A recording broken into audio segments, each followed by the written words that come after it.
love Los, although he's not in Narnia. No, too bad. Oh well. For now, though, let's please welcome Heather Hollinger with a stand-up comedy routine. Please welcome Heather.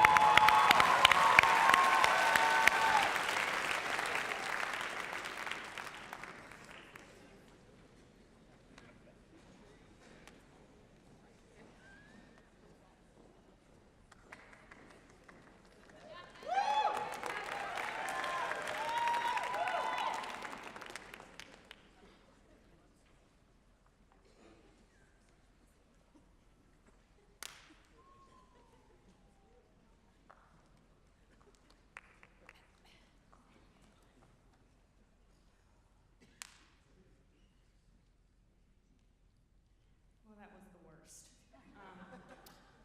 I'm going to make this quick because I have an assignment due at midnight on a Saturday, which I wish was a joke, but it's not. On that note, I'm supposed to be doing stand-up comedy tonight, but if you guys don't like it, we could just write it off as bad spoken word poetry, okay? Yeah, my name's Heather, but a lot of people mistake me for Rachel or Hannah, probably because I look like all the other Rachels and Hannahs that go here. So that makes about 400 or 500 of us now. So word up to my ladies, my Rachels, Hannahs, and now Heathers. I'm a communication major, which means that I study, hey guys, you're welcome for the Google Docs, by the way. That means that I study what makes people uncomfortable, and now I do those things all the time on purpose. That's right. I have a biblical theory, and I don't want to get any emails about this, especially not from the Bible and theology department, but there's a formula for comedy that says that tragedy plus time equals comedy. So if tragedy plus time is comedy, does that make the fall of man the funniest thing that's ever happened? Is that too soon? I mean, I feel like, I don't know. I mean, it was the longest time ago, according to the Bible, and, it was the most tragic thing, I would argue. So it should be hilarious, but I don't know. It's good. It's uncomfortable in here now, which is perfect, because I'd like to make one thing abundantly clear. I do go here. A lot of people don't think so. Usually when people think it's their first time meeting me, it's their third or fourth. Apparently I don't make a very strong first or third impression. People's first question to me is always, when did you transfer here? There's no doubt in that question. They think I wasn't here freshman year, but I can guarantee that I was. Just like with the rest of the class of 2019, I remember freshman year. Because freshman year for us was like going to the annual work party, and everyone's making a toast to the CEO. And who's the CEO? It's liberal arts. That's right, everybody. Your trusty, robust, intentional, learning for life friend, liberal arts. They tried so hard to get us on board with the liberal arts thing, and I remember sitting there thinking, didn't we all apply to go here?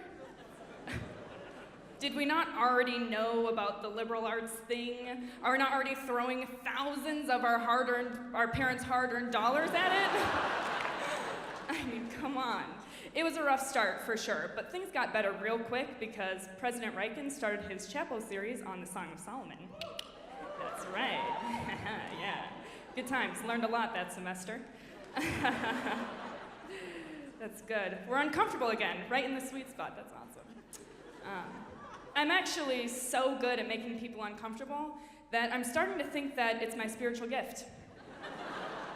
God didn't want me to have any of the normal ones. He wanted me to be as awkward as possible. In fact, I'm so good at making people feel strange in their own skin that I brought some stories to prove it.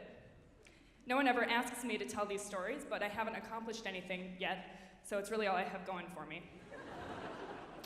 So here goes something. One time I was at work. I used to work at a restaurant, and when I would host, I'd have to stand in a box that had a really tall counter, and I'd just have to clean menus and wait for people to come in the front door. So one night I'm cleaning menus with my back to the front door. I hear it open, so I finish cleaning the menu, and I turn around with a service smile, ready to please, and there was no one there. It's a disappointment. I thought, maybe it was the wind or maybe a ghost.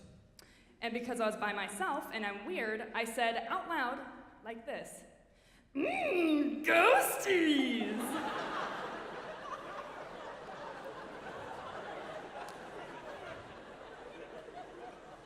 Which is bad enough. But at that exact moment, the very attractive stranger who had walked in the door stood up from picking something off the floor and said, "Excuse me?" I said, I said, "You want a table for two, right? That's what you said." I don't know.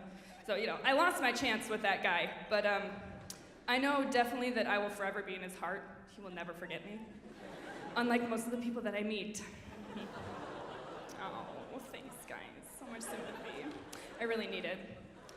Another time, I was hiking in Montana or something like that with my family, and my mom isn't at this show, so I can be as mean as I want. Just kidding, she's probably here without telling me. But, if she is, just in case, I'm sorry, Mom, but I was really tired of my family at that point. I hadn't spoken to anyone outside of my family for about 2 weeks, so I was, losing my mind. And we were hiking on this trail, and I wanted to get away from them, just have some alone time, so I sped on ahead, hiking by myself, and I forgot how long I had been gone or how far I had gone because my short-term memory is absolute garbage.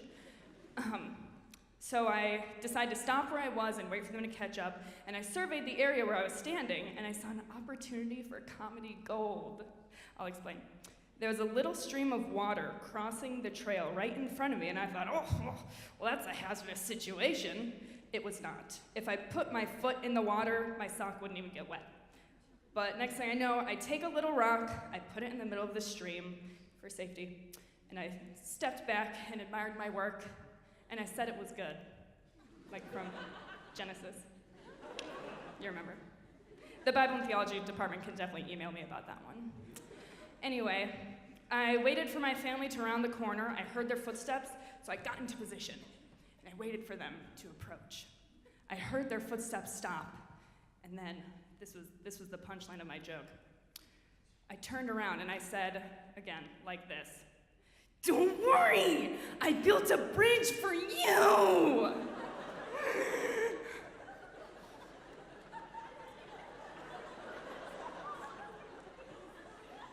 But as I turned around, I realized that's not my family.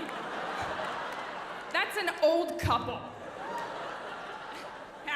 Indeed. I saw them have a telepathic conversation between themselves saying, "Ooh, do we make fun of her? Do we do the nice thing?" They picked the Christian route, which was to say, "Good for you."